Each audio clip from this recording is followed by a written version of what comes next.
Okay. You're good. You're good. And I think we're live. All right.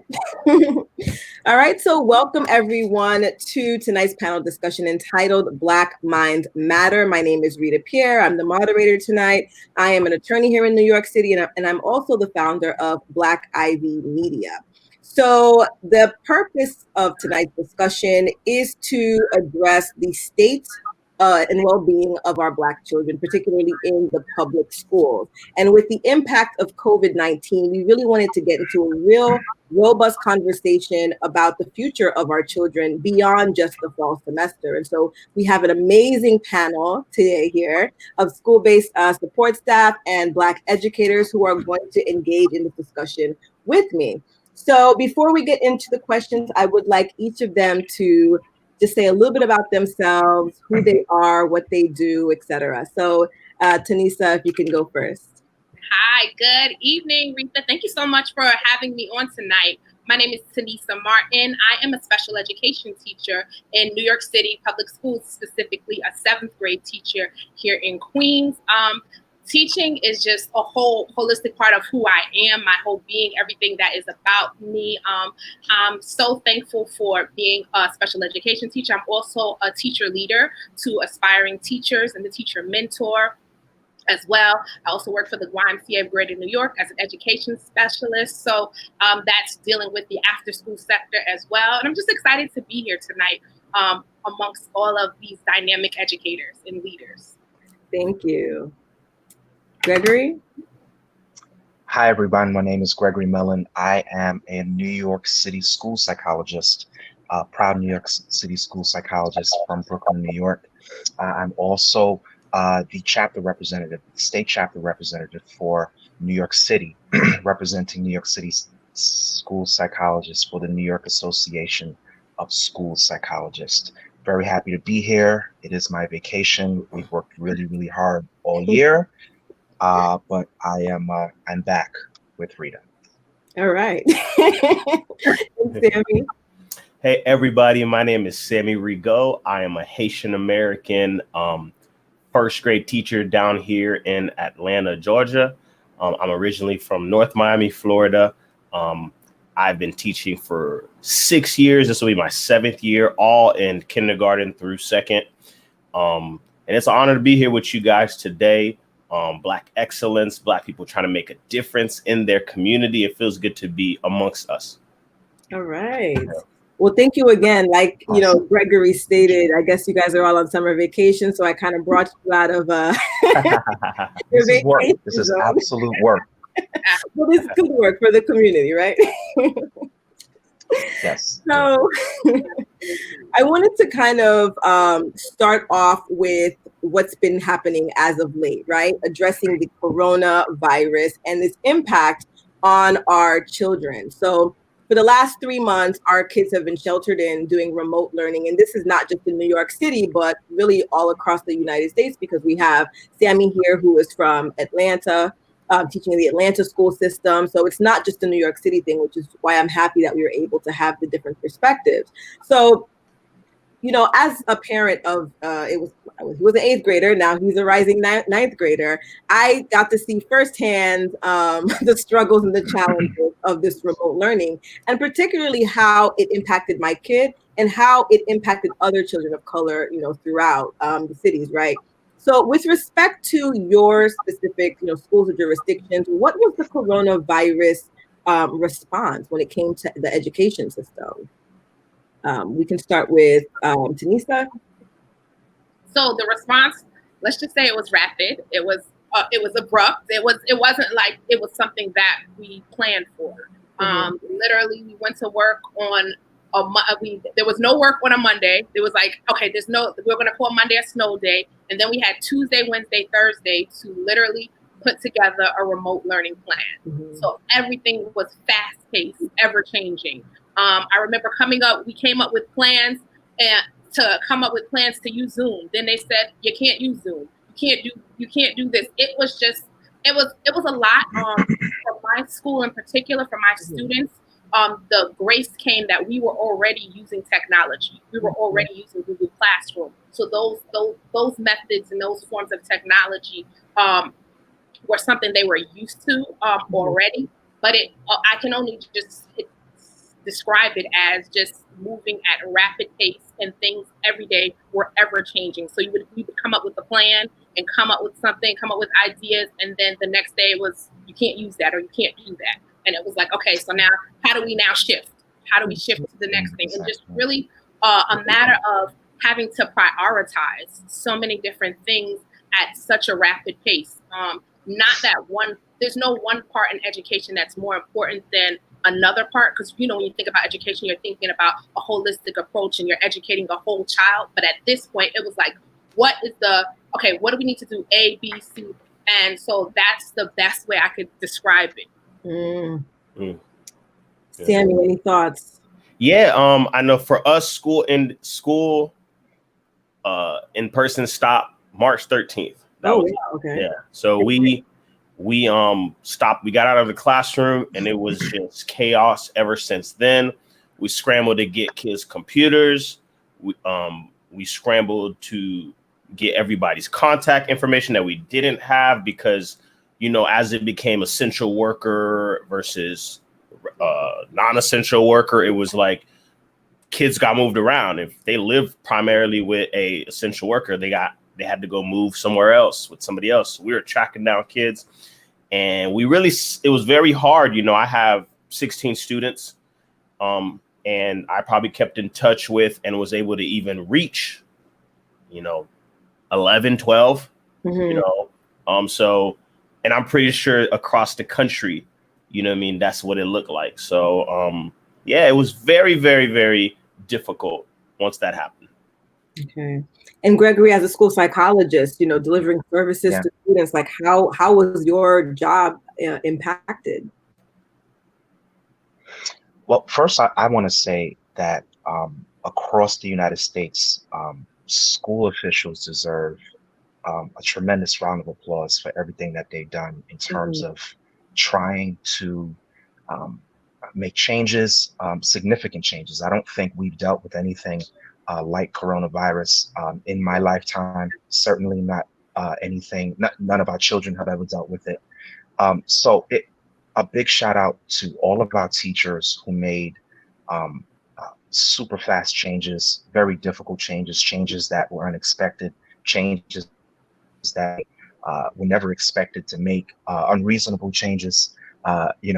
So much of our staff were, I wouldn't say unprepared, but not expecting to do online class teaching and sort of really monitoring educational plans from a distance. And these are things, as you can tell, that are very sensitive. They're very important. So everything that has happened over the last couple of months is unprecedented. And I think our parents deserve a round of applause. Our teachers deserve a round of applause.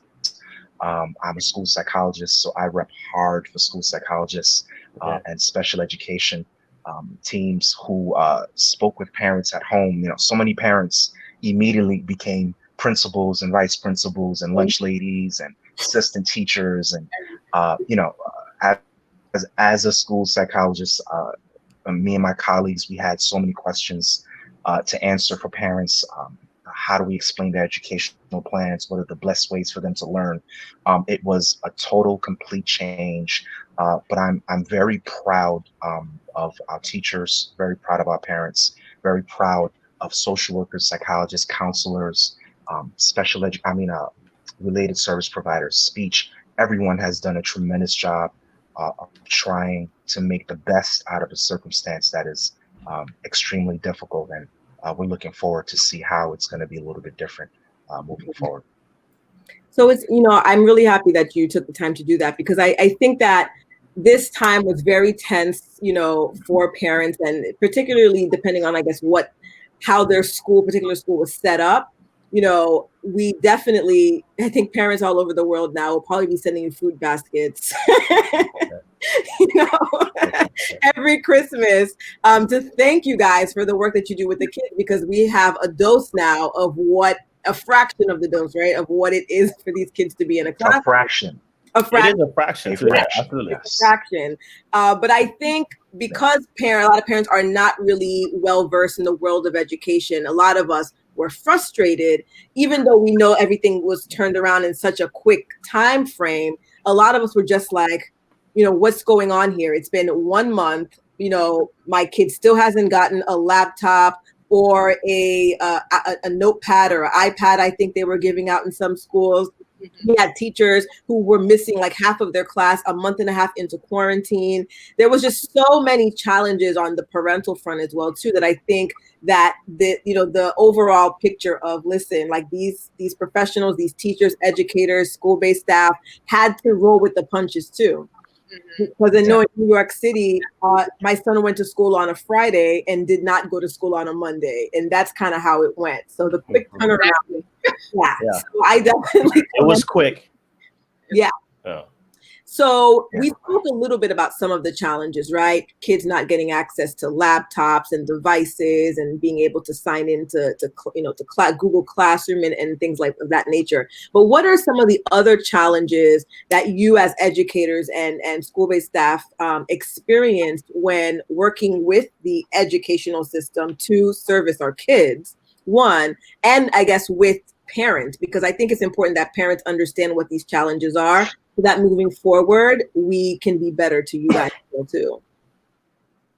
Yeah, I'll go first. I think, one of the things that kills our community is, or has benefited our community, has been like the connection our teachers are able to make with their students. Every student has a thing where it's like, hey, this one teacher believed in me. I was able to achieve more because they went above and beyond.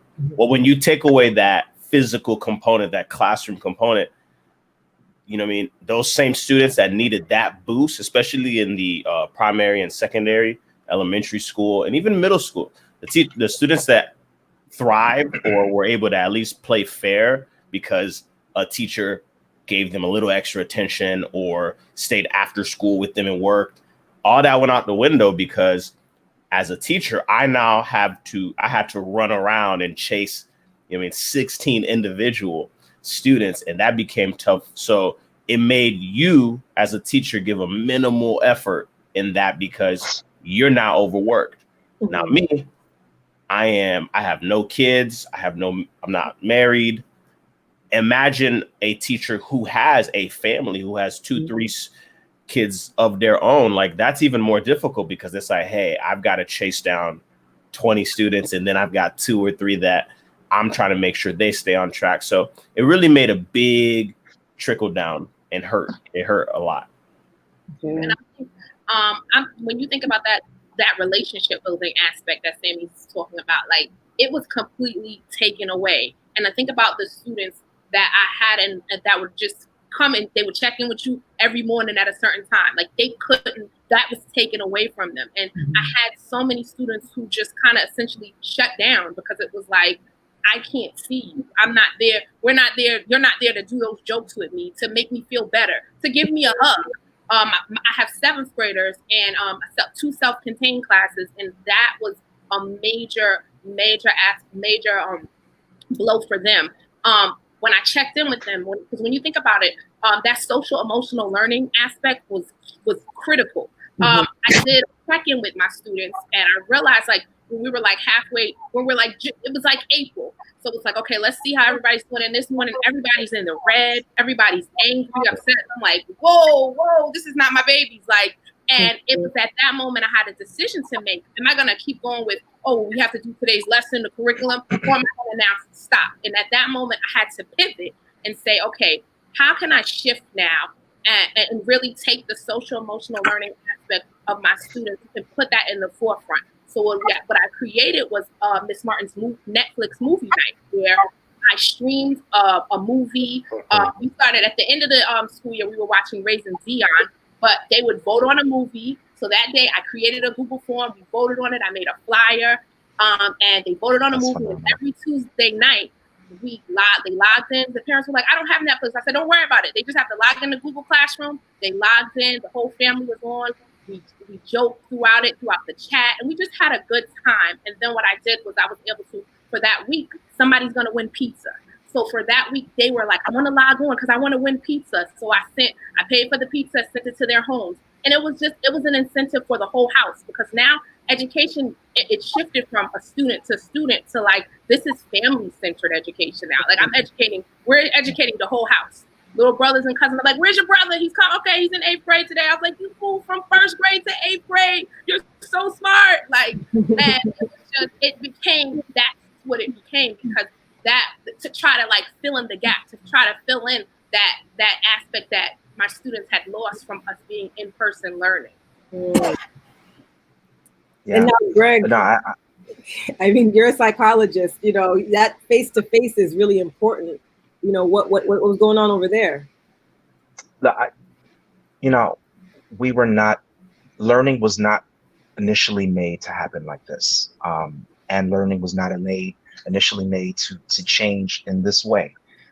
You know, we're all creatures of habits, even adults, even as teachers. You know, we wake up on the wrong side of the bed. You know, we don't have our right coffee.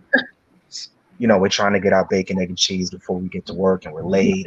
You know, our children are the same. You know, particularly as a school psychologist, our main concern is to make sure that our students are in the right academic learning environment, the right academic environment, making sure that they are in a place so that teachers and staff can reach them.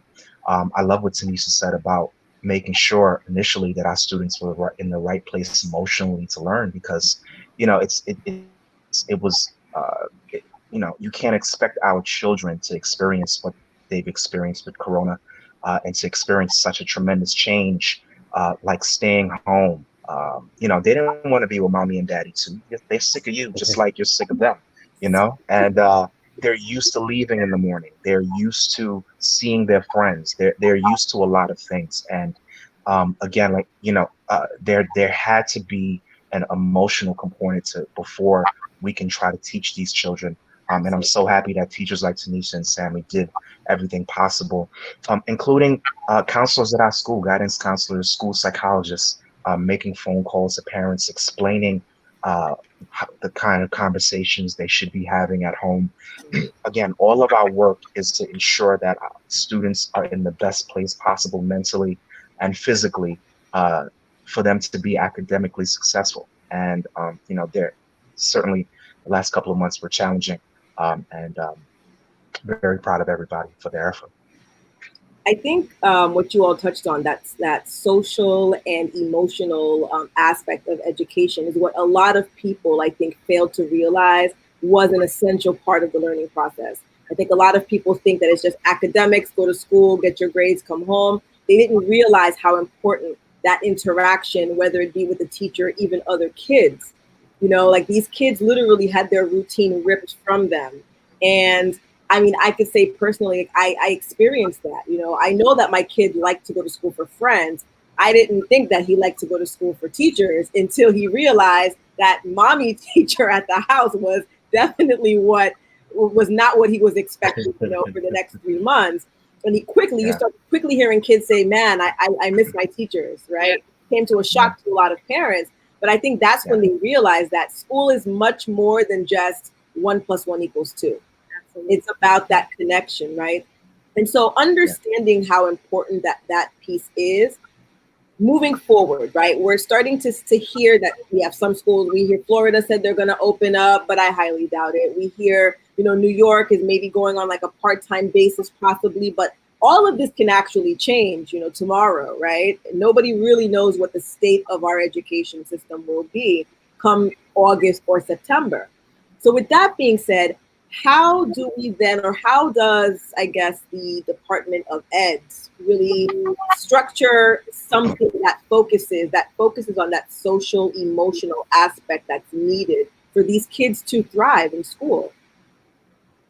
I think definitely one thing is really making a connection with the parents, because essentially they turned into these principals, into these teachers, and really like checking in to make sure, are our parents okay? Do they have everything that they need? Because that's paramount. Like making sure that that the parents have the tools. Like right now, it's summertime. But having workshops, ongoing workshops that are happening at different times, well, virtual, of course, workshops that parents can attend that'll teach them about the technology, that'll teach them about these different platforms. Because we were working, before we were working like based off of just something just hit us, but now we have to work smarter. Like we know like there's potentially this remote learning, this it might be 2 days a week, it may be 1 day, it can, but we know that it's going to exist. So now like let's be proactive instead of versus reactive in a sense. So taking into all of the things that we saw and making sure that our parents are equipped with tools to navigate the technology, making sure that people have the necessary resources, and making sure like the students don't need every subject every day. And, you know, they need, it's overload. My children, my students, they are my children. I don't have any children of my own, but they're my children. And they were in overload. They were like, Miss Martin, it's too much work. And I was like, it's okay, baby. We're going to take one day at a time. And really, like, if we think about it, like if you've ever taken a college level course, they had to take 7 college level courses at one time out of nowhere. So I'm thinking, you know, definitely working proactive versus being reactive. Okay. Yeah. I love what she said, because when you think about it, like the pandemic has really made it look like you know, it's given the emergency to everybody. But one of the things I try to focus on is, if there was a fire in your house, what would you grab? You'd grab the most important things. Now it's not the time for some of the other things that we're trying to teach some of these children. Like, we should scale it back and really focus on the word essential that's flying around out there. Let's do essential content, starting with social emotional, and then extending there to, let's get the basics of what we need. And it's really showing our education system is super flawed, because it's like you said, you know, schools weren't designed, you know, education at its origin was 1-to-1. It was grab a circle, and they were right up front to the teacher, and they were teaching these lessons, emotional lessons, and then content. So I think for us, like, that's something we ought to do, and giving the parents the ability to go, hey, listen, I'm not going to give you the curriculum and say teach. I'm not going to give you a bunch of things for you to do on your end. I'm going to work with you and give you these manageable things. Hey, in 3 weeks, these are the things we will cover. I will teach this way. I expect you at your convenience to do these things on your end as reinforcements. Boom. Let's move from there and go. And I think that should be the best method we go as we start this virtual. Down in Atlanta, we are doing virtual for the first 9 weeks. Okay. Which is super strange, because I got a brand new class of students I've never met before. I'm going to virtually do this orientation, do all these things, you know, with parents who have no idea who I am. But it's important, like, to have that setup. Content, give it a manageable amount of time, and go. Okay. And Greg, you know, what's your plan moving forward, or what do you see is the best way to tackle this social emotional aspect within, you know, your realm of being a school psychologist? It's going to be major. It's not going to be easy. It is going to be a very big challenge with students coming back, if we come back to the building. I've spoken. I'm almost at a loss for words as a member of the school-based support team, school psychologist that works with social workers, guidance counselors, family workers, clerical workers, all of a team that is here not only to support the student, but to support the teachers and to support the parents, and helping to make sure the students are learning and they're in the right setting. It's going to be difficult to assess what it is our children has gone through over the last couple of months. Even with summer youth that is gone, so much students that have to stay in the home, or they're not able to go to outside programs, and we're just in, you know, the thick of our summertime. We don't even know what August is going to look like. So, you know, particularly so, I'm, you know, as a school psychologist, I speak to parents who have children who have significant emotional issues, or significant um, uh, cognitive issues that they've had to deal with at home. And it's been a challenge speaking to parents almost weekly, almost daily, some parents.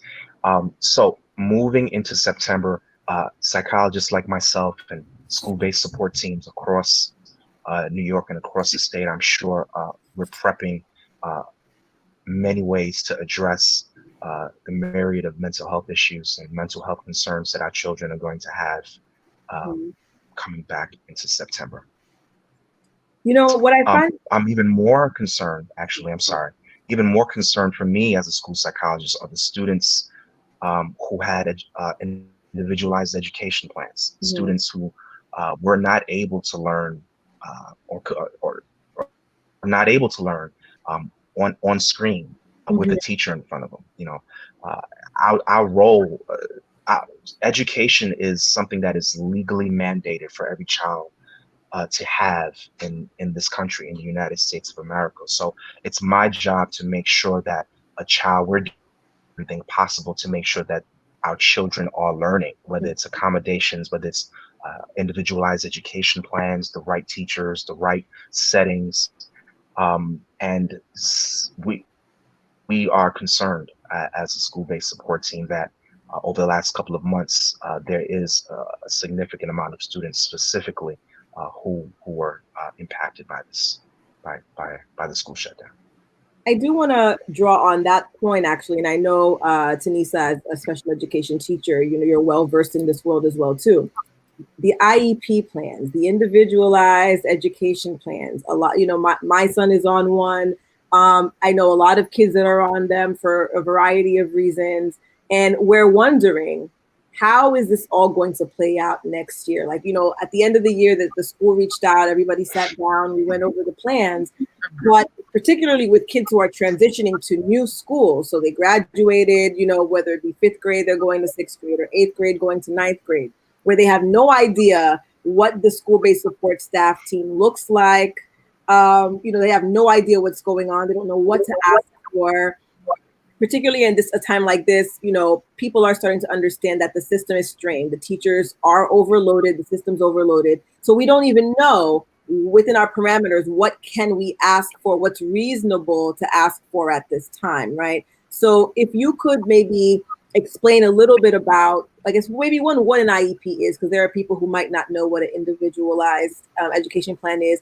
And two, I guess, for the parents who have kids with special needs or in these special education classes, like, what are their rights? Like, what can they ask for within this time of COVID? Absolutely. So yes, I am a special education teacher. So what an individualized education plan is it's essentially what it sounds like. It's an education plan for students that may have special needs, students that may have a learning disability, students that may have emotional disorders. It could be students that they need extra time on an exam. And legally, the IEP, a lot of times an IEP, that's what it's called for short, gets a stigma of something bad.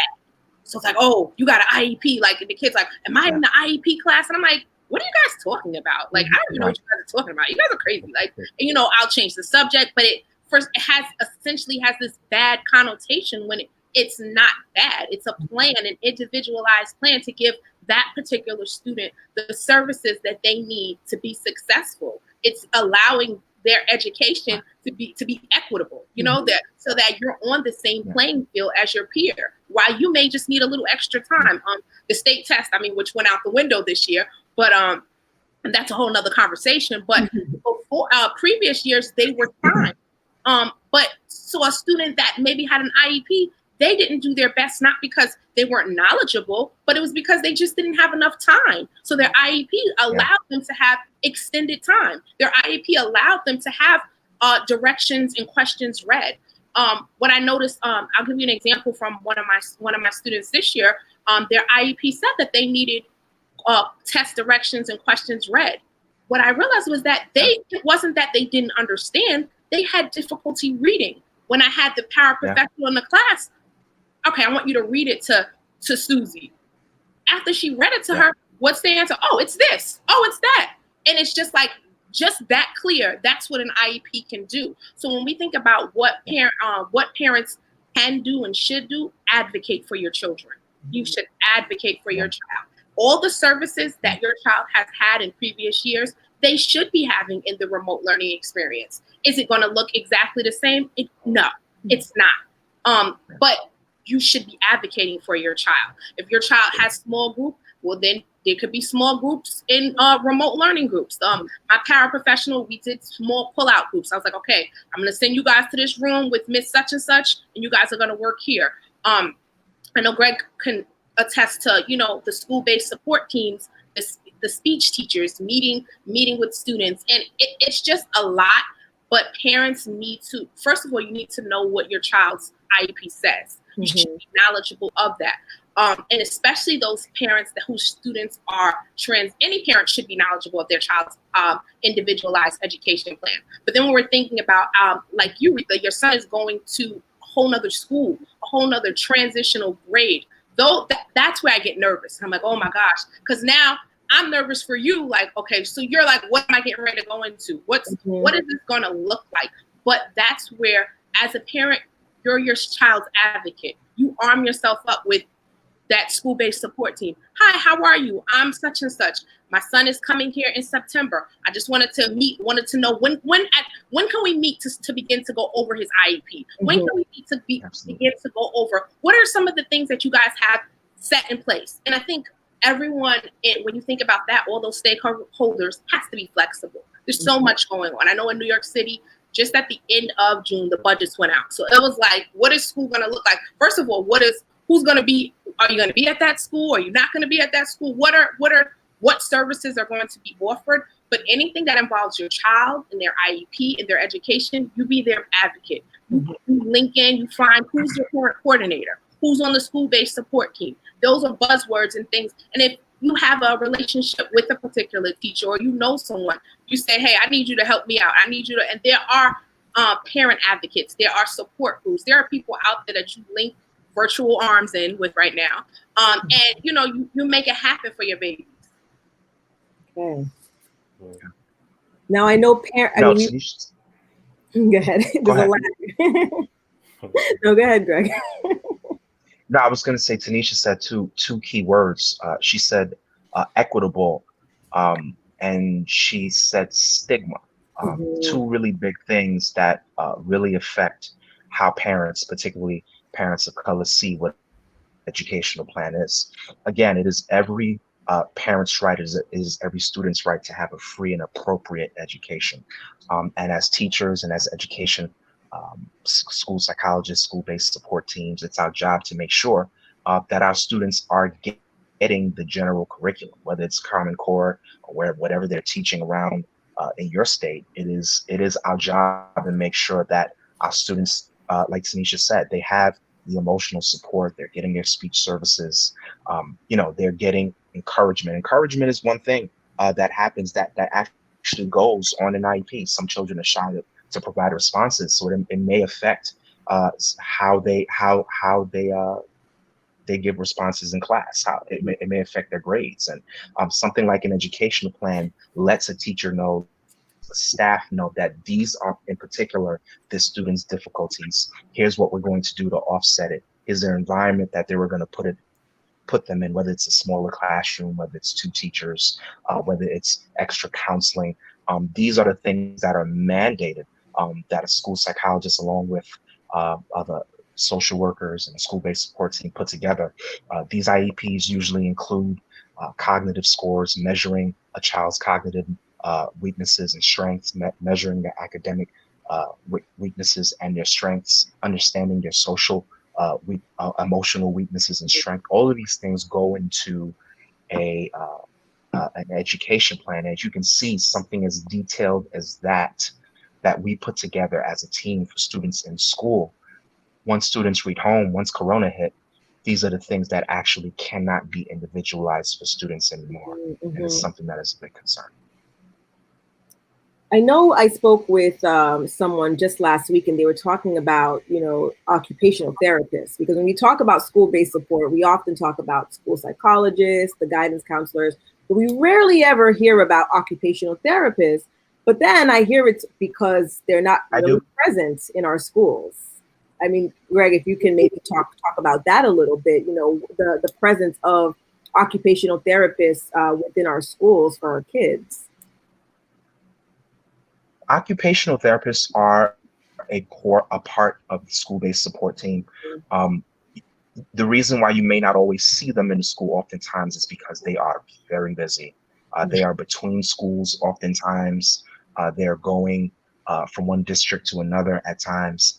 But again, an occupational therapist, just for the listeners, are professionals that work with students to help with fine motor skills, gross motor skills, running, going up the stairs, hand-eye coordination, all of the things that affect a child's development as they're maturing.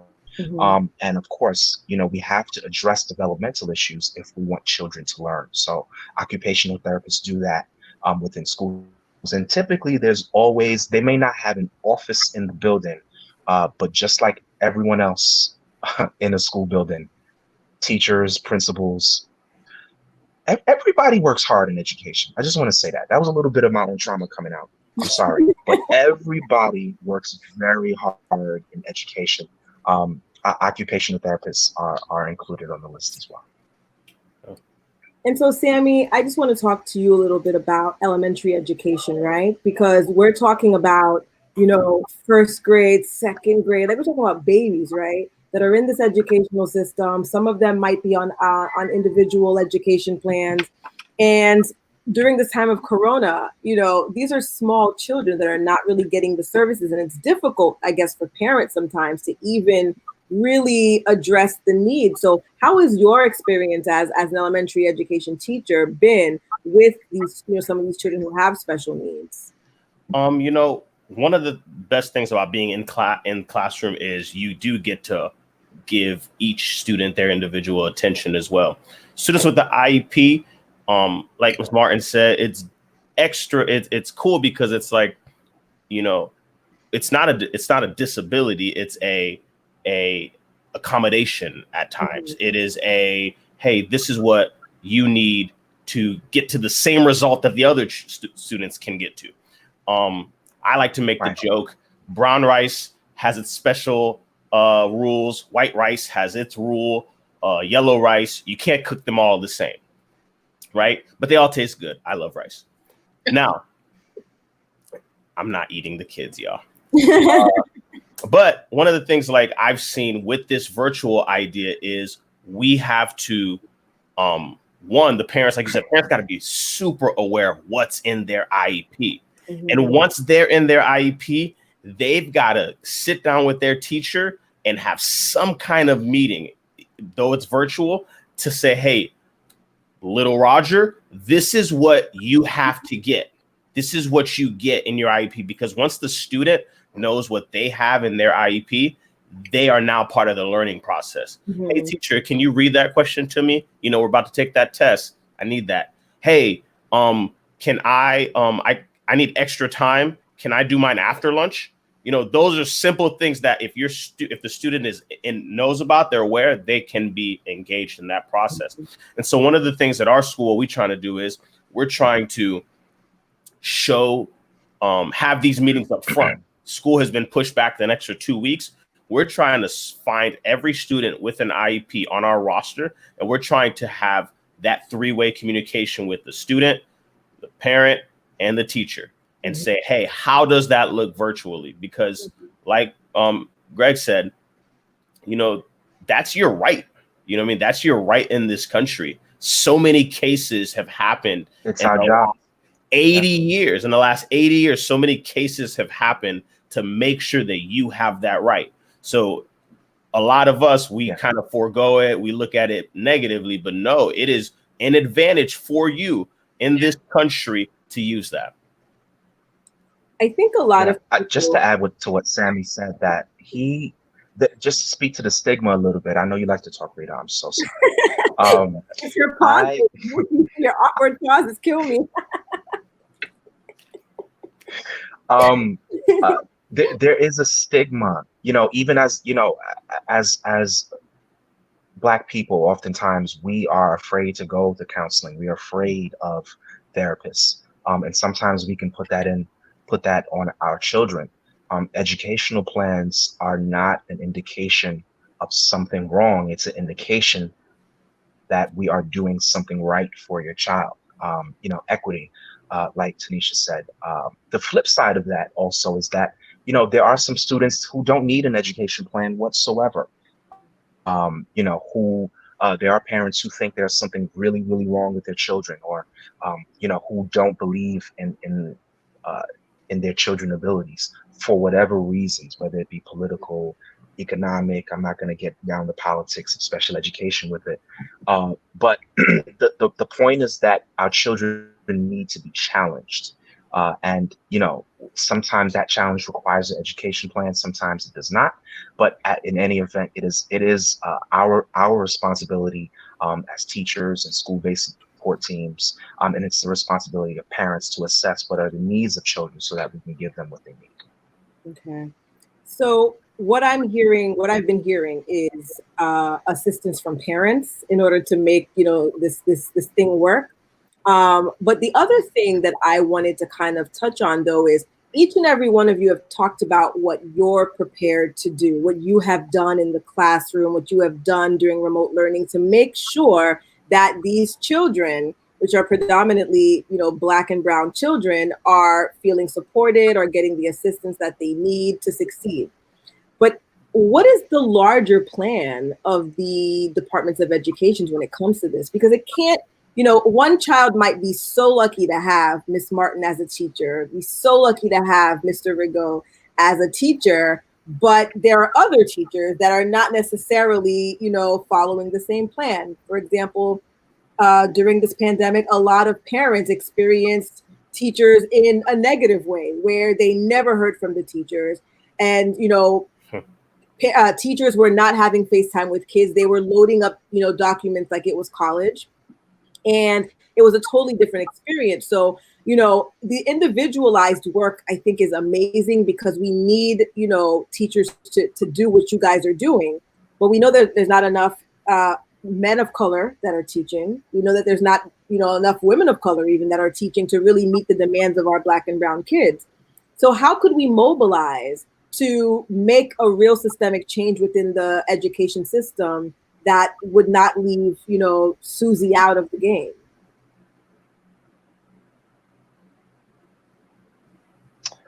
I'll say first that again, I'll repeat, none of this is easy. Mm-hmm.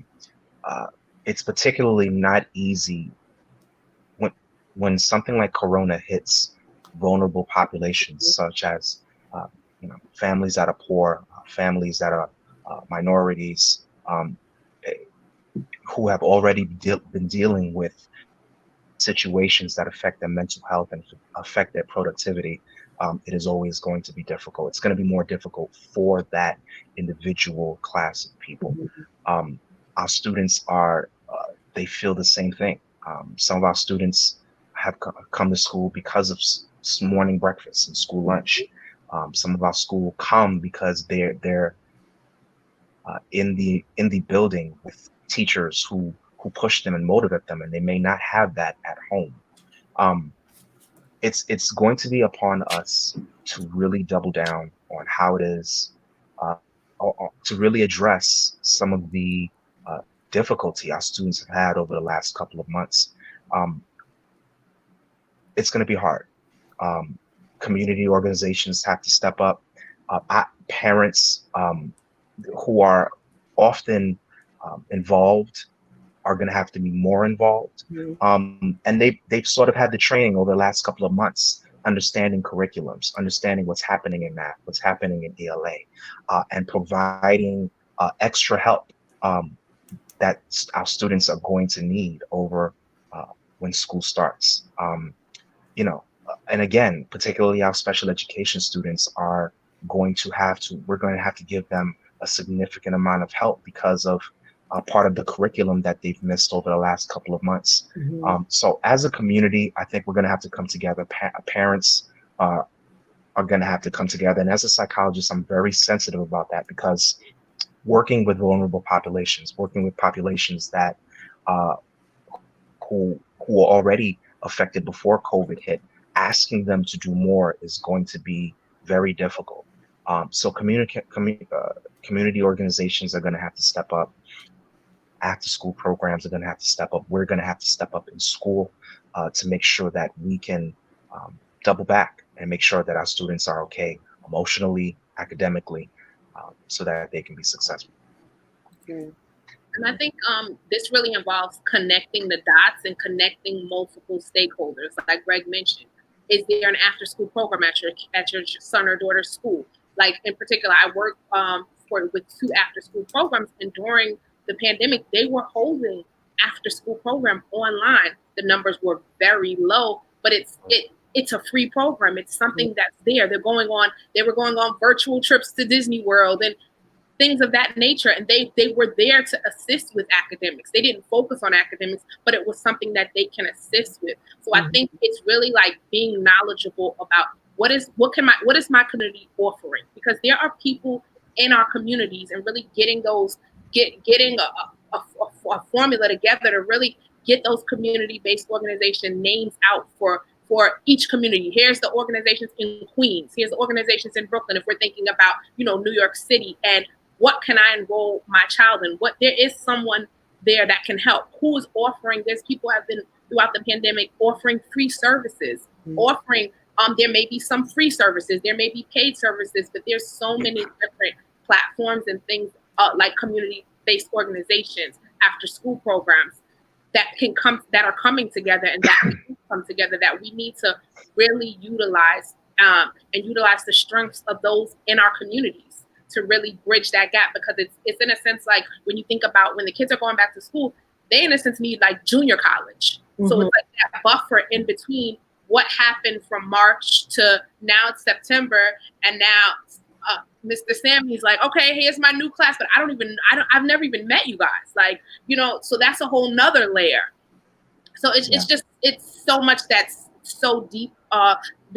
Even if I think about the Department of Education, I get an email almost every day with the new update, with the new plan, so I don't know what is what. Like the parents text me, they call me, and I say, this is what the plan is as of now, but I am not sure, and this is subject to change. But I can assure you of what I'm going to do, and I'll still be here to help you. I'll still be here to pump out those resources to you as an educator. Yeah. Vulnerable populations, even now, it's very concerning, because even during Corona, we saw specifically that our parents, the parents that we serve, are the life and blood of this country's economy. They stayed home. They had to stay home, and our country shut down. And this is, on a political level, this is something that we need to see, that oftentimes it's our parents that are working the hardest, while perhaps maybe ignoring our children, not being able to give the attention to details that we should give, not being able to find the right programs, find the right schools, because we are, vulnerable populations, poorer populations, minorities. We're always in a space of survival as opposed to living. These are things that I'm concerned about as a school psychologist moving back when we go back to work, because our children are going to continue to pay the cost. We see what happened now while they were home and our parents were home with them, but crisis reveals the cracks, and we've seen a lot of issues with how it is that our parents understand the education process, are able to educate our children, and being able to receive the support that they need. And Sammy, what are your thoughts? I wrote a couple of things down. I think when this process began, I was one of those teachers that was treating it, like you said, like a college course. Hey, this is your work, get it done. Why is it not getting done? And then I had to go back and go, hey, the way I was raised, there's no way I would have succeeded in that kind of a setup. You know what I mean? So I had to go back and go, okay, listen, that's not what we're going to do. We're going to find a way to learn at your level. And while I was doing that, bingo, I found out that if you do not have money in this country, the way it's set up, it is more difficult for you to learn. It is harder for you to get internet. It is hard for you to find a quiet space. It is hard for you to have a nutritious meal. Those things come into play. And one of the things they try to do in Atlanta is they tried to put Wi-Fi on school buses and just park them in neighborhoods so people could use them, because you know what I mean, they couldn't use, they didn't have internet to do these works. I would have students on, you know, their parents' hotspot, and I'd call to see what's going on, and it'd kick them off, and we couldn't do both together. Another thing is, like, when you look at it from the teacher perspective, you know, I didn't go to school to be an online teacher. I'll tell you that right now. That's an option. When you go to school, you know, you can be a virtual teacher. I didn't pick that option. In fact, I stayed away from that option. I stayed away from all online type of teaching because, you know, that's not how I desired to do education. So now that I'm pretty sure a lot of us think that same exact way, and now we're in a situation where that's exactly what we got to do. So one of the things that I'm doing is I'm partnering with a professional development company. And professional development, those of you that don't know that are watching, is where teachers get resources and training on how to kind of modify teaching strategies. That's all it is. So you might get a new professional development about reading strategies. Hey, these are studies have shown that this is helping now. So we go to that. And I'm teaming up with one that's really focused strictly on Black and Brown and how to have empathy for what this situation, and then how to respectfully and with equity teach these students and reach out to them. And that's super dope. We're starting it in August, and I'm excited because we're finally getting an opportunity to reach these students at their level. And what we all found out is we're reaching the parents at their level as well. Okay. So again, it really sounds like you guys are still individually reaching out to the community. And, you know, I guess this idea that the system is just going to fix itself, right, is it's not feasible. And so it really does sound like if that's what we're waiting for, we're probably going to be waiting forever. And that it does take dedicated individuals like yourselves who are forging paths and partnering up with other community, grassroots organizations to really respond to the need of our Black and Brown children in our community. And so, for it to be fixed means that it would have been good in the first place. So this system, it has always taken individual teachers doing what we're doing, and even more, it has always taken us doing that to hold a broken system. And now that we're not given the opportunity to hold that system anymore, you're seeing the effects of it. Yeah, Sammy brought up really good points about understanding the systemic challenges when it comes to education. For example, the amount of money that goes into particular districts. How is that money funneled? What kind of schools do they go to? Does it go to a charter school? Does it go to a public school? Does it go to a private school? Are our schools funded by home taxes? It is understanding the systemic challenges that are spoken a lot not by organizations such as Black Lives Matter or union organizations, the UFT. Really speaking to the challenges that affect Black and Brown communities, poorer communities, vulnerable populations, challenges that are important to know. So now with these challenges, race obviously is something that's very glaring, right? I know we've talked about it subtly in a sense, but in terms of tackling this topic head on, I think that we've seen a lot of the race disparities throughout this coronavirus when we're talking about access to resources, right? Not getting laptops, not having enough money to do certain things. Sammy is talking about school buses that have to be parked out in front of, neighborhoods so that kids can get Wi-Fi, right? So with respect to your individual, I can only speak to your individual experiences. How have you seen race really play out within your particular, your respective education systems, because we keep hearing that Black kids are oftentimes left behind. They're usually at the bottom of the barrel, right? But some of us, we hear that, but because we're not in the actual system, we really don't know what that means. We really don't know what, what real challenges are faced. So if you guys can speak to your experiences with that. Well, I think when you who's first? go ahead, Greg. No. Tanisha first. Go, Tanisha, go. I think when you think about just resources and things that come into a community, I'll give you an example of my school building. So many of the buildings in New York City have been split. So their charter schools come in and they're on the second floor and the third floor. So in my building, my school is on the fourth floor. But there was a charter school that came in, Success Academy. Success Academy is on half of the third floor. My school has half of the third floor. They have the other half of the third floor. We're on the whole fourth floor. Then there's another public school, middle school on the whole first floor. But when they came, my building, it's burning hot. But when they came in, somehow air conditioning was allotted on the third floor, but it's allotted only on the half of the third floor that charter school is in. There's no air conditioning in the whole rest of the building. How is it that the children that attend these two schools that have been here in this building that service Black and brown students, we don't have any air conditioning, but now that this charter school has come in, they have air conditioning, but they only have air conditioning on those specific wings. And it just posed such a question, and it turned into so much where my students were like, wait a minute, Miss Martin, why we're drenched in sweat. They go 2 steps down the hall, it's a whole new world.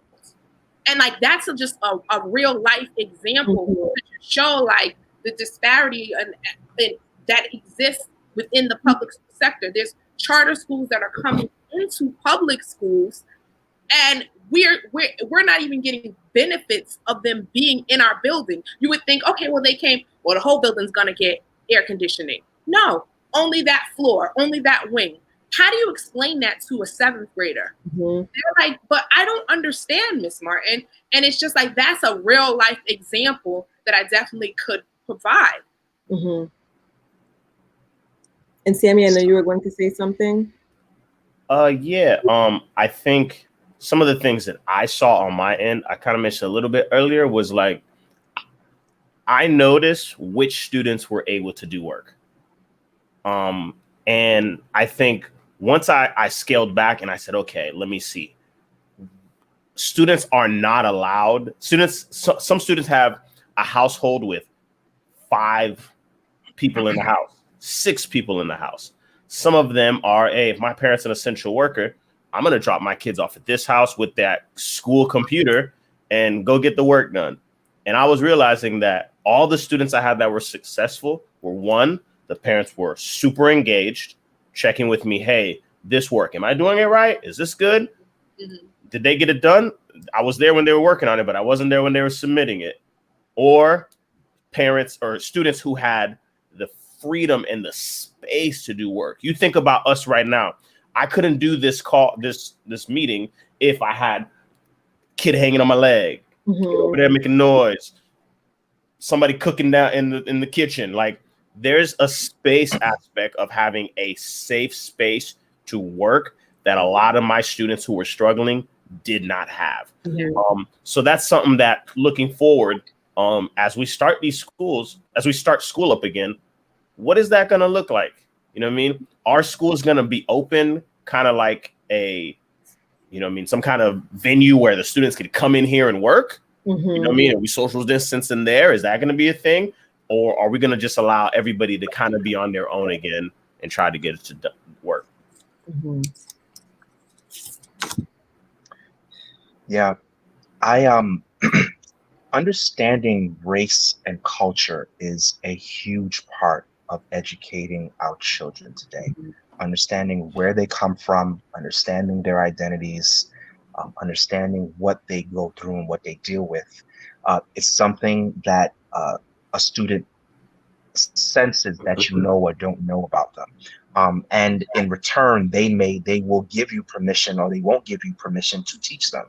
Mm-hmm. I know you asked specifically about Black boys, and there's significant data about how much more Black boys are suspended in school, or they experience more.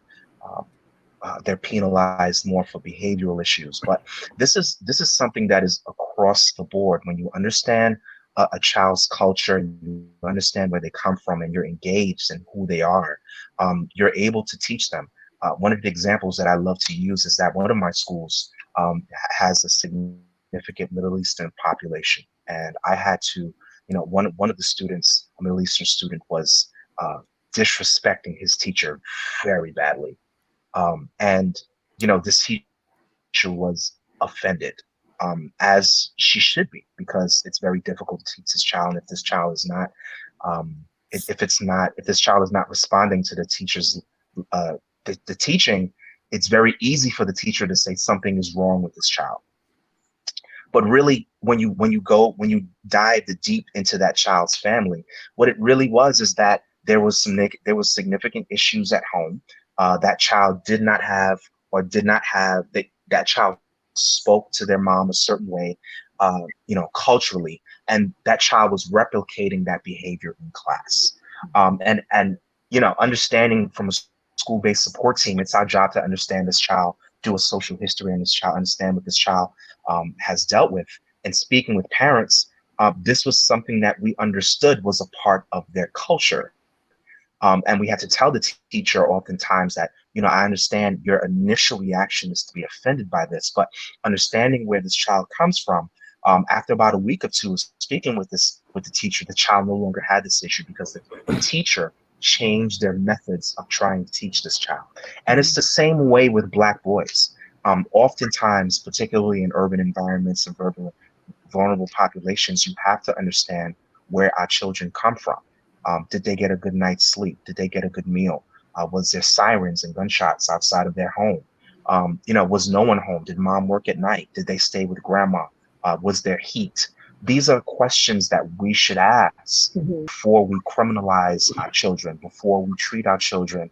And I think, to be honest, we've made steps towards making sure our classrooms are diverse, making sure that we understand how to check our biases. I know in particular, New York City has done an extensive job of making sure that these sorts of infractions are no longer levied to Black and brown boys, and even Black and brown girls, because we've taught teachers. There's been a lot of teachings taught to not only teachers but to all staff to check your biases and understand a child's culture and identity when you're trying to teach them. Now, with that, checking the biases, how do you guys, or have you guys ever had an incident where you had to check another teacher who was treating, a Black and brown child unfairly, right? Because we see that a lot in schools where our Black boys, Black girls are, receiving the suspensions, the detentions, or being, treated much more harshly than their counterparts. I know there's these rules, but we all know how rules play out. But as a educator and school-based staff of color, how have you guys addressed those issues if you've ever had that presented? I think what's really important is relationships and relationship building.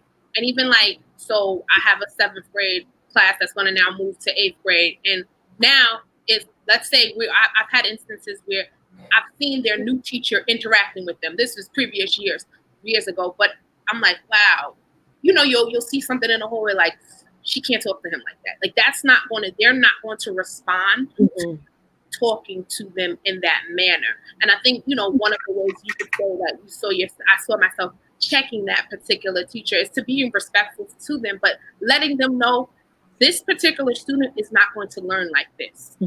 This particular student needs you to speak to them in this manner. And I think one of the ways, even when you think about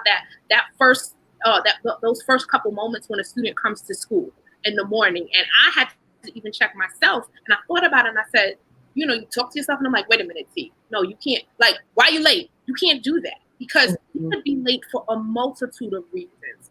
You're smiling and saying good morning, because that good morning and that smile could pivot the trajectory of their day. That smile and that good morning could stop them from being suspended for something because they're upset, because they may get into a fight over them being upset that has nothing to do with anyone in the school building. But when you think about a student that you have a relationship with and you let them, like when you think about our black and brown boys, they have a lot of energy. So being able to, as a teacher, I'm going to write that. I'm going to incorporate that in my lesson plan. I'm going to make sure you have an opportunity to have a dance break, have a break, no one learns. I don't know anyone that love to sit in lecture series and love to sit in just someone just talking and talking. Okay, we reached this moment where we're going to have a break. We're going to talk.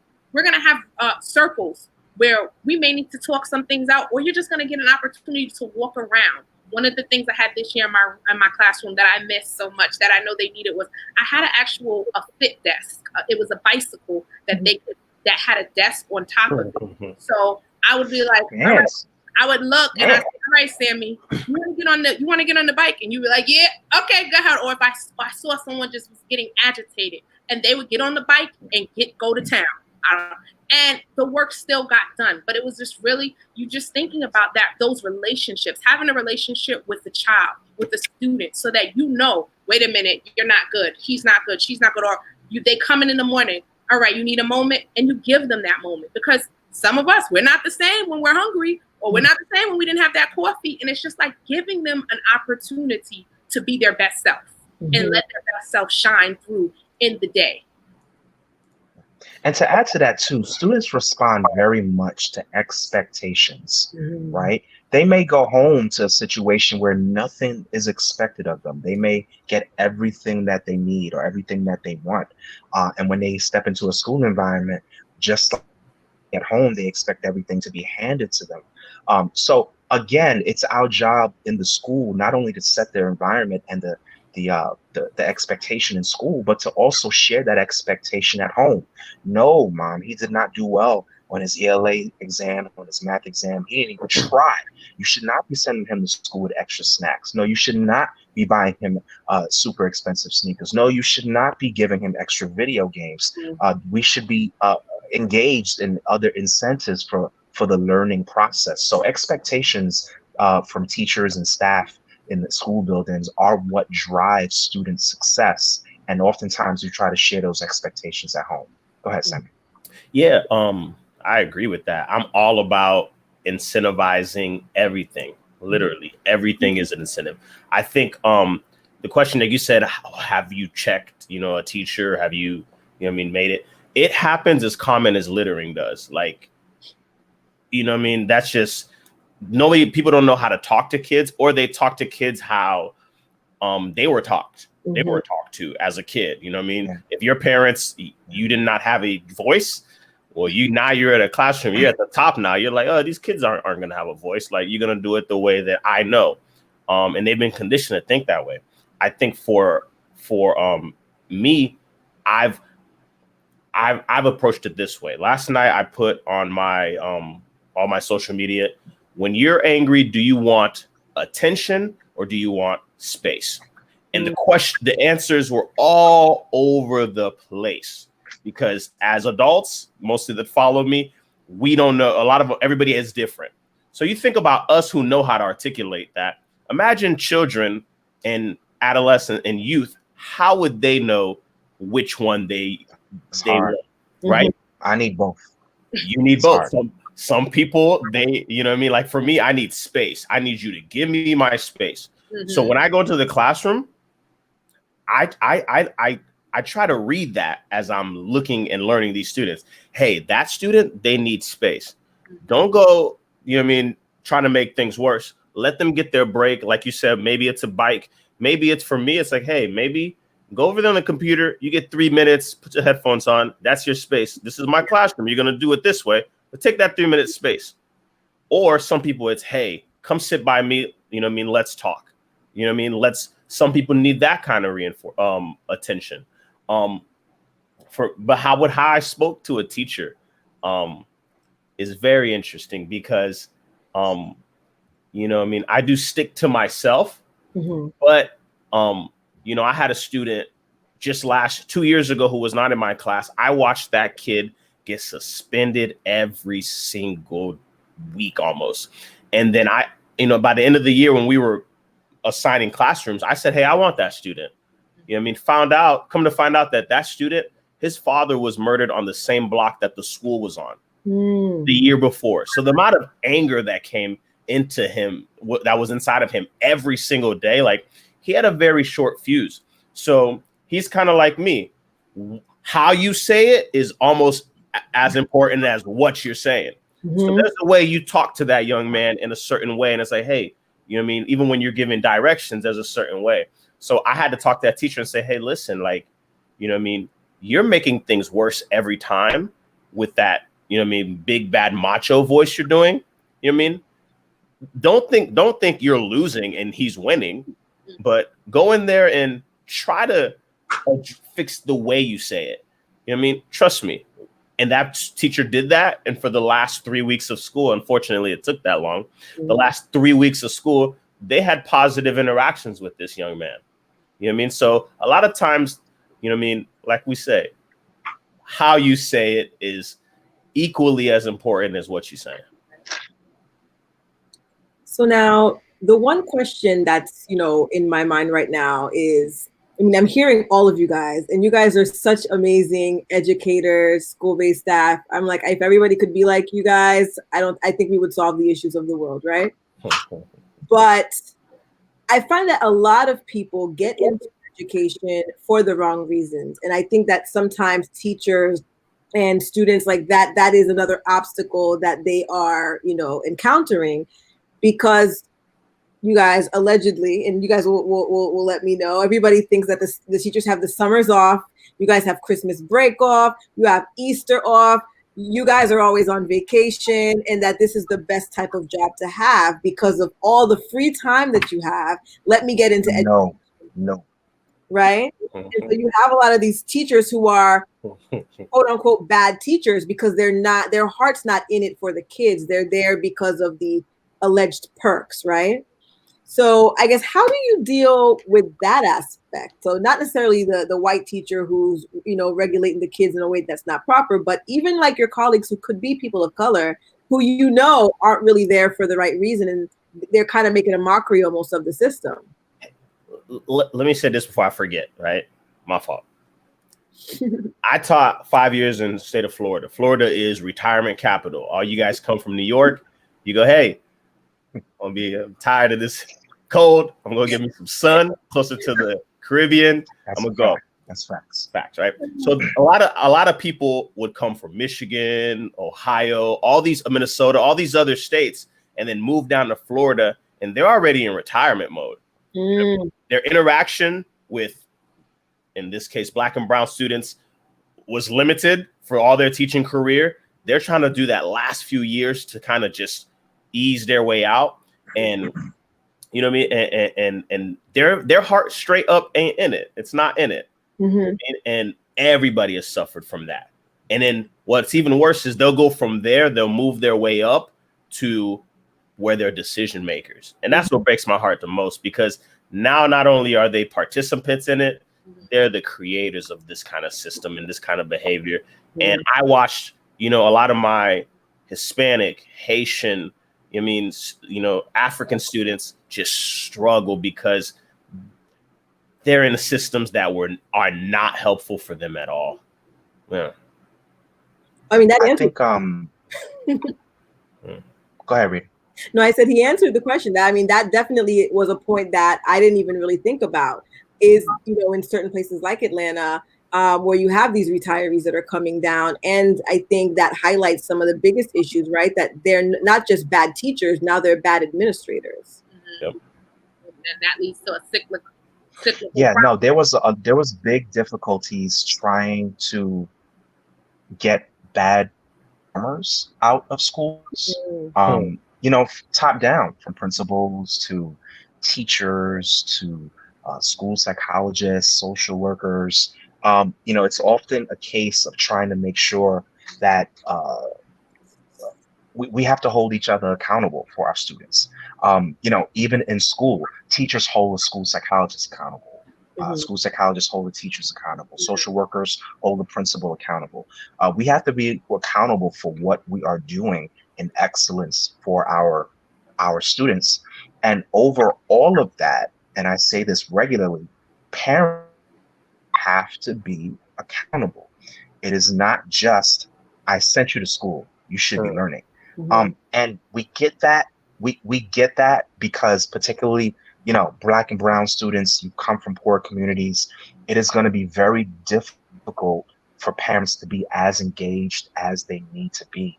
And it breaks my heart to tell parents who were already struggling before the situation, who are already having difficulty before Corona, that it's going to be more difficult to get our students back to where they are.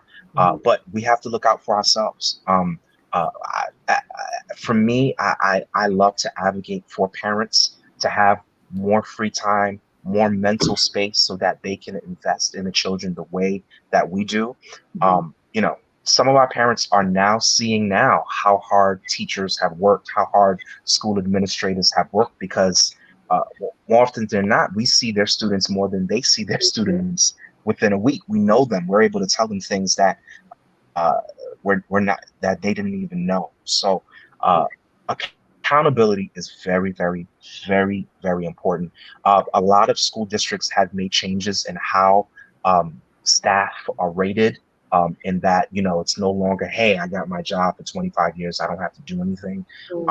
But again, people that love this field, we're going to hold each other accountable. But overall, parents have the ultimate leverage when it comes to making sure their child is getting an appropriate education. You can go to the district, you can go to the principal, you can file a lawsuit. These are things that you can do to make sure that your child is getting what they need. I'm sorry, Tanisha. What I was just gonna say is something. So when you were speaking, like some key words that you said were accountable. We have to hold one another accountable. We have to set expectations. There needs to be expectations set of this is what we expect, and we're not gonna expect anything less than that. We're not gonna lower the bar for because we can't lower the bar. We can't shift things, we can assist, but we can't lower the bar. And then I think effective communication. It's like, so when we're thinking about our parents, there are some parents who they just don't have time, but that's fine. You got to be straight up with us from the beginning, so I know I got them. But you can't not communicate that with us, because we're supposed to be, we're bridge builders together. We have your baby when they come to school, you have them when they go home, but we have to be able to effectively communicate with one another so we can create the best success plan for them. Yeah, and like you said, like you're saying with the parents too, Mr. Mellon, like you can file a complaint. You know what I mean? The other day I went to a Chick-fil-A, and they took too long, and like the app says it's ready, and then I waited 15 minutes. I did a quick survey. Unacceptable. You know what I mean? That chicken sandwich. Come on. Spicy too. And I went in. Spicy. And I filled out the quick complaint. Hungry now. Nothing crazy, nothing malicious. Hey, this happened to me 10 times. Boom. After that happened, that was last week. I've gone there. I'm an addict. I've gone a few times, but it's gotten fixed. You know what I mean? And a lot of times too is like, not everybody sees the problems in the workplace. Sometimes there's that teacher who's been there. They got 6 years left. They're counting down minutes to get up out of there and get the pension. And they're overlooking a lot of problems. So that's the opportunity where it's like, hey, you need to say, hey, I'm having this issue. You know what I mean? Don't personalize anything. Don't be malicious. But hey, this is a realistic concern that I have with this. And a lot of times, you know what I mean, that gets seen and heard. And I think that's important that you guys said that, because I think a lot of parents do not feel that they have that power. I mean, I can tell you, I've spoken to paraprofessionals who are like, listen, you need to say something, because they're gonna lump you in with all of the other Black parents who don't, and that's why they're gonna treat your kid the way that they're gonna treat them, because they don't expect that we're going to actually take time from work, or even just while you're on your lunch break, place the call to say, I'm aware of what took place. You know, I need to schedule like a phone meeting or a conference call. I think a lot of times the parents, they really, you know, and I can say that for myself. I mean, I'm an attorney, so I'm just always adversarial anyway. So anything, I'm just like, what's happening here?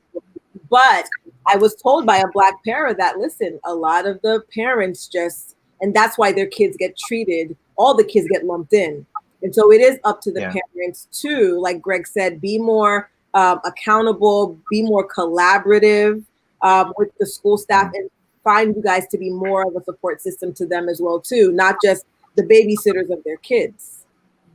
But again, to add to that, it's almost, it's very much like the study with coronavirus that said that Black and Brown communities are impacted so much more because of inherent circumstances, whether it be community circumstances or things going on with them internally in their bodies. It is the same thing when it comes to our education system, that it takes a situation like this to really see, wow, we have some real cracks here. There's some real injustice here. There's no internet in this entire area. You know, what did we do to address parents that don't speak English? You know, this parent doesn't even know how to use a computer, so how are they going to get this student on their computer today? You know, so much systemic injustice has been revealed through this entire experience. And one of the things I endeavor to do is to make parents advocates and aware of this, so that we fight for a change. It breaks my heart, and I'll continue to say it. Parents need more free time, either and specifically parents that are in vulnerable populations, parents that are, you know, that live in poorer communities. They need more time. They need more resources. They need more attention, because equity in education requires it. You know, if we see the scores not here, if we see that this particular student is struggling and we know where this comes from, we need to address it. We need to stop looking at it or ignoring it as if it's not a problem. And again, coronavirus is a very, very devastating example of what happened, what has been happening in our communities. I feel like we can go on forever and ever with this topic. I was looking through some of the comments from the audience, and a lot of them, you know, were kind of, you know, cheering you guys on with respect to, yes, you know, teachers, you guys are doing your thing. And again, you guys, I mean, I know with Sammy, we had an interview, I think maybe almost a year ago, or on the radio, where you talked about, you know, the things that you were doing, your Freestyle Fridays that went viral. And I think that even opened the eyes to a lot of people, like, wow, there's a different way that you can reach these children. There's a, you know, education is not just sitting down in front of a textbook. And I think that with this coronavirus pandemic, and even with these racial tensions that have resurfaced again, we have to find different ways to reach out to our children to make sure that they're successful, right? Like finding out what does success look like for them. And you guys are doing just amazing work. I just wanted to give you each some time to talk about some of the projects that I know that some of you have, some education businesses that you guys have started. So Sammy, I know that you're doing a lot with education. So if you could just share a little bit of what your plans are, how you plan to be that, you know, that further change within our community. Yeah. One thing I did, it went viral when I kind of incentivized my students who I found out love rap.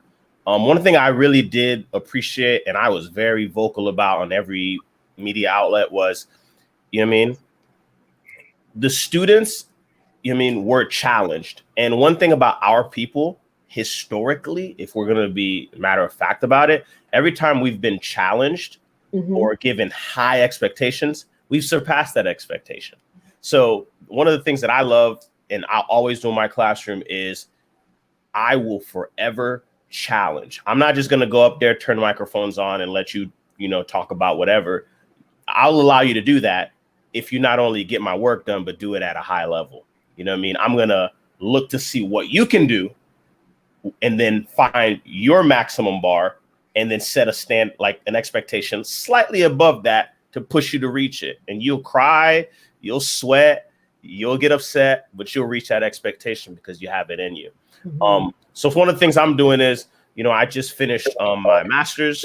I am planning, to open a school one day.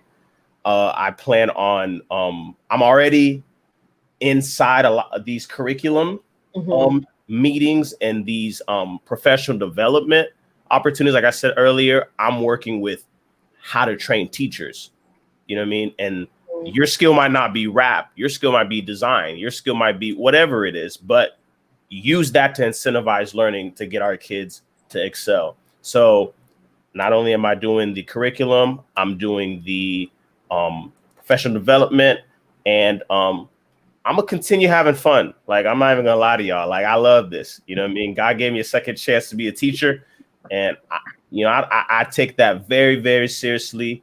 I have my roster on my wall back here, and I pray for the ones I'm gonna get in 3 weeks, because I believe,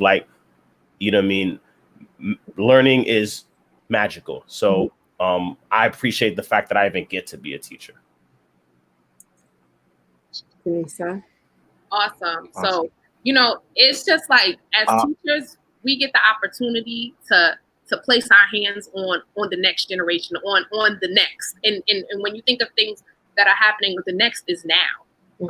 And so as an educator, I saw that my students, many of my students were struggling readers. So, and then this summer I was like, okay, what are we doing? What are you guys doing? So I launched my tutoring company, where we have a summer reading program that we are starting. It's going to be a virtual summer reading program that we're starting.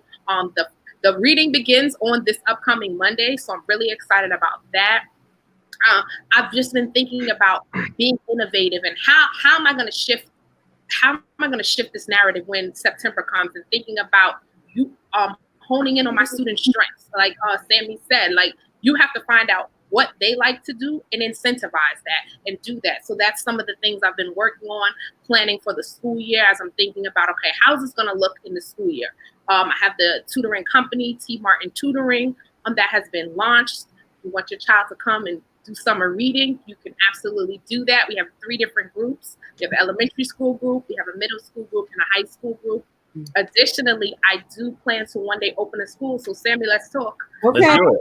Let's do it, because we make the rules. It's just like, don't call me. We have to be, and ideally we have to be the game changers. Like, it's our time and it's our responsibility to do that. So really and I've just opened up my movie night to my students. I said, guys, you want to keep doing movie night? They want to keep doing it. So it's something that we're going to keep doing, because that's an opportunity for me to connect with them, me to still tune in with them, check in with them, and just really just making plans to be successful as an educator, as a leader, as a teacher, mentor. So I'm excited about those things and the things that are to come. Amen. And I know, Greg, you're doing amazing things on the school psychology front here in New York State. Do you want to talk a little bit about the things that you guys are doing as well, too? Yeah, but as a school psychologist, I want to do much of the same of Sammy and Tynisa. I'm not opening up my old school, but I promise I'll support you guys and do everything that I can. I'm really privileged to represent New York City psychologists on a state level. I work, and I'm a member of the board for the New York Association of School Psychologists, who make it their business to make sure that legislation is passed, that rules are in effect that positively affect children, positively affect families. I myself, I'm a bilingual school psychologist. I speak Haitian Creole, and my entire position is sort of a social justice position, in that making sure that children, particularly children that speak different languages, are receiving appropriate education. NIASP in and of itself, we've been fighting for years to make sure that the right mental health supports continue to remain in our communities. Our children are continuing to receive the right mental health supports. A lot of our work is consistent with trying to make sure that our children have the right means in school and outside of school. Oftentimes, we are because our work, we often feel like our work stops after 3 o'clock or whenever we leave the building. But, things like after school help children. Things like reading and writing programs help children, particularly NIAS. We've been doing a lot to try to make sure that even after school, our students have appropriate mental health supports. And we've been doing a lot of work on the legislative front in Albany to make sure that that happens. And we've been working to make sure that the efficacy of our field remains intact, that students are able to be able to have a school psychologist in every building, the right kinds of budgets, the right kinds of support. So working with NIASP and representing New York City psychologists who continue to do a phenomenal job. Often school psychologists are much of school-based support team are shared among school buildings, particularly in New York City. New York City has millions of children being serviced by upwards of maybe 1,300 school psychologists across the city. So school psychologists in New York City are working very, very, very hard. We as an organization want to continue to make sure that they have everything that they need to make sure that students are successful. Okay. Again, I don't know. You guys are like, I'm not an educator. I realized that through COVID-19. But this is so inspiring just to see how it's not just the fact that you guys are Black educators and school-based staff, but it's the innovation that comes with it. And I think that that's what I've witnessed on my end, seeing how important that is for these kids. I mean, you're talking about remote learning for elementary school kids. You can't just give them assignments, and you guys have taken it above and beyond to really, address the needs of the community. So I know in the questions that I had sent to you guys, we were trying to focus on, what is next year going to look like? What are school-based staff and educators, prepared to do to ensure that our children are safe, are supported, both emotionally and, academically. And I feel like this entire conversation was all your ideas and the work that you've already been doing. And so my hope is that it inspires other educators who and school-based support staff, school psychologists who are listening to, raise it up a bar as well too, because we can't just wait on the education system to solve all our issues. It's really us, it's the community organizations, it's the parents, it's everyone but, right, that needs to get together. So I would give you guys a round of applause, but I don't have the clapper machine. You step this budget up. You can't hide us here like this if there's no budget. You guys stepped it up. Now I have to raise the bar. Clapper machine next time, guys. So do you guys have any final words before we end today's panel discussion? I just want to say to all our parents, we're gonna continue to make it happen. We're gonna continue to support you guys. We're gonna continue to ask you to support us. Be encouraged. It is an uncommon time right now. At the very most, we want you to not put too much expectations on yourself right now. Don't fall into depression about what can't be and what shouldn't be. Make sure that your mental health stays up, but continue to prepare for what's to come and understand that you're not in it by yourselves. We're going to make it happen together, like we've always made it happen together. And we're going to continue to hold the people on top of us accountable. And I would say, prepare to do the impossible. We're making the impossible possible. And like Greg said, continue to be encouraged. Continue to just push. Don't give up. I forgot to mention that on Tuesdays and Thursdays, I host a prayer line, Educators Pray Line. And it was a line that I started during the pandemic for educators, because it was just a lot coming at us. And I was like, oh no, we're gonna cast that down. And we have to continue throughout the summer. We're going to keep going. And so Tuesdays and Thursdays at 7:30 in the morning, it's open to educators, parents. It's open to anyone. But definitely remain encouraged. Remain in prayer. And we're going to make the impossible possible. And the best is yet to come. Excellent. And I would say, number one, know your rights. Mm-hmm. Number two, know your kids. That's true. And number three, hold on, because as you can sense, a change is going to come, whether it's systemic or whether it's all the next generation that's watching teachers and psychologists like us, and they're going, wait a minute, this is a need. You know what I mean? And I'm going to step into this. So that's definitely an encouragement. And I'm certainly encouraged by just, seeing this panel here. I mean, I know you guys individually, but again, just to have all of this greatness in one live, and, I would love to be on here, 3 hours, 4 hours, because I feel like the people, I was looking at the numbers and they're still here. They still want to have this information. So we're definitely going to plan to have, a part 2 even. So I definitely will be inviting you guys to come back. And for everyone who just got on, Black Ivy Media, we're going to be trying to do these panel discussions once a month. So, this one was focused. It was our first ever. So thank you guys for inaugurating this panel discussion series. We focus on education. Next month, we're going to talk about Black health and have a panel of Black physicians. So we definitely want to keep this momentum going.